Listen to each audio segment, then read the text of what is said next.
So it's a good start that we're all here, because it means you're curious. So, 10 out of 10. So to start us off, does anyone know where this is? Any ideas? It's not Lee, it's not Chalkwell. Sorry? It's not that well, bit down a bit. It's Geneva. Is that down? Might be another direction. And I was there last year. And I arrived in the city, had a few hours to kill before a meeting, and I just walked around without a map, without any kind of idea where I was going. I don't know if anyone else does that when you arrive somewhere. And I stumbled across this island in the middle of the river with this little kind of coffee shack. And I thought, this is cool. I just stumbled across it, you know. I had no idea it was there. And I had that kind of really great sense of being rewarded by discovering something, the same way that you might do visiting a website and suddenly finding something or whatever. And I thought, this is cool. And that's what curiosity is about for me. It's that kind of sense of exploring, taking left turns, following your gut, and often, you know, not having a map. But some people, when I talk about curiosity to some people think it's a very kind of soft skill. It's something that only a writer or a scientist or a school kid might find useful. But it's not. For me, and I believe that it's a powerful tool for everyone in their work life, in their career, in their business. And 14 years ago, I did a big, scary thing. I quit my job. And I left a world of stability and certainty and planning. I had a job title of people that worked for me. And I took the leap into the unknown of working for myself. But when I took that decision, I didn't have any plan about what was next. I really kind of leapt and then, you know, figured it out afterwards. But I knew that I needed something to kind of navigate that world of uncertainty. I needed a compass. And it won't surprise you to hear that my compass was my curiosity. Because being guided by curiosity meant that my professional offering didn't need to be set in stone. I didn't have to think about myself through just being a job title. I could go where the water flowed and try my hand at different things.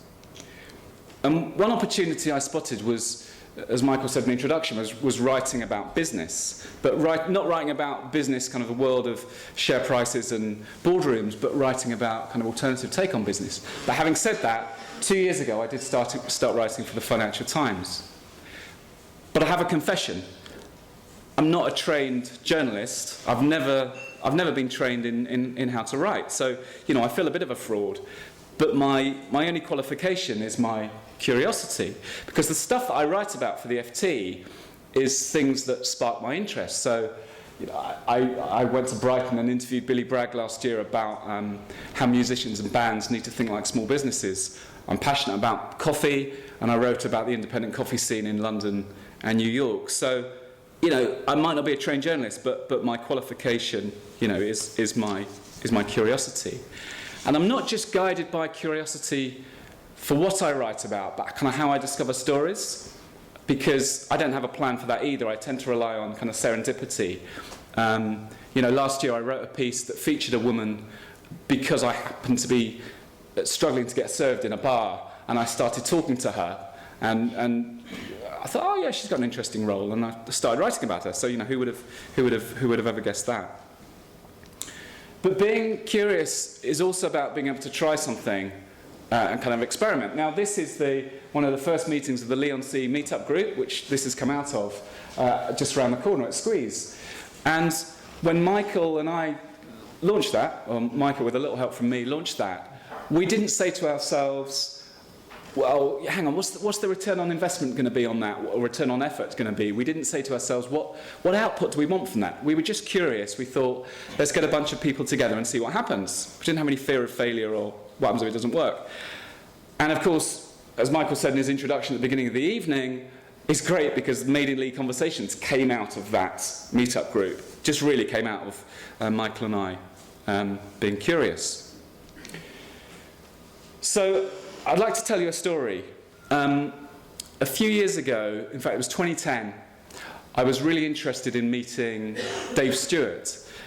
Dave, as you might know, is one half of the Eurythmics, prolific singer-songwriter, producer, who's also a kind of creative entrepreneur in LA. He's got a business. He's got a great title. The name of the business is called Weapons of Mass Entertainment. And he's a real polymath. And I was really interested in meeting him. But I didn't have a professional reason to meet him. I wasn't writing a book about him. I wasn't writing for the FT at the time. But even so, I kind of cheekily emailed his office in LA and said, look, next time he's in London, I'd love to meet Dave Stewart for coffee and a chat. And of course they went, no, because, a bit freaky, right? But shortly after that, in 2010, I was walking up Wardour Street in Soho when I thought that the guy that just walked past me looked quite familiar. Shades, beard. Got my phone out as I was walking up the road, and I sent a tweet out, and I thought, I think I've just seen Dave Stewart on Wardour Street.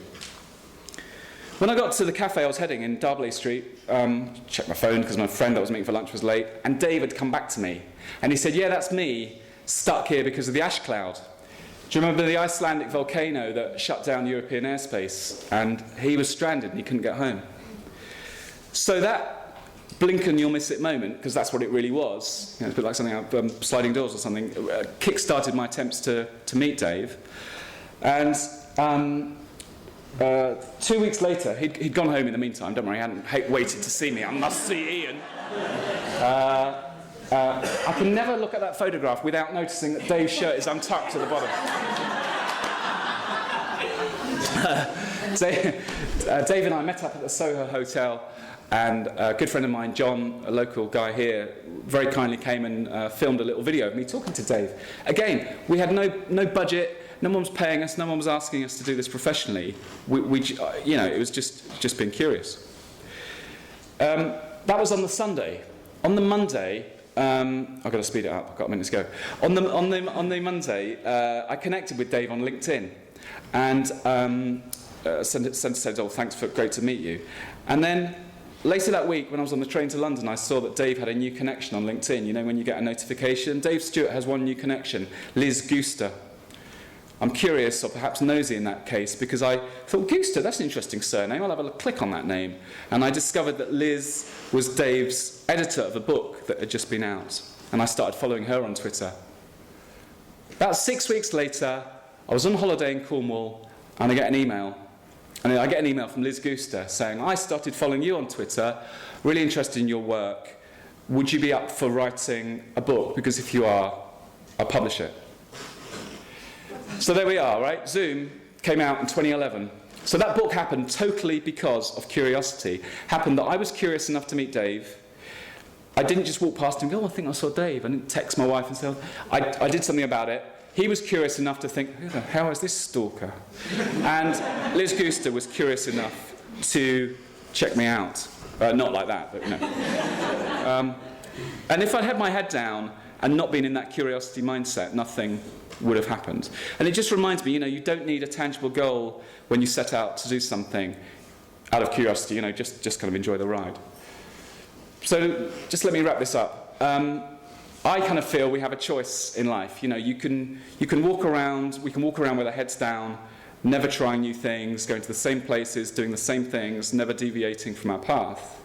Or, back to a theme that Mike Elliott talked about, we can notice things around us, we can explore, we can take random left turns, and we can be guided by curiosity. Thank you.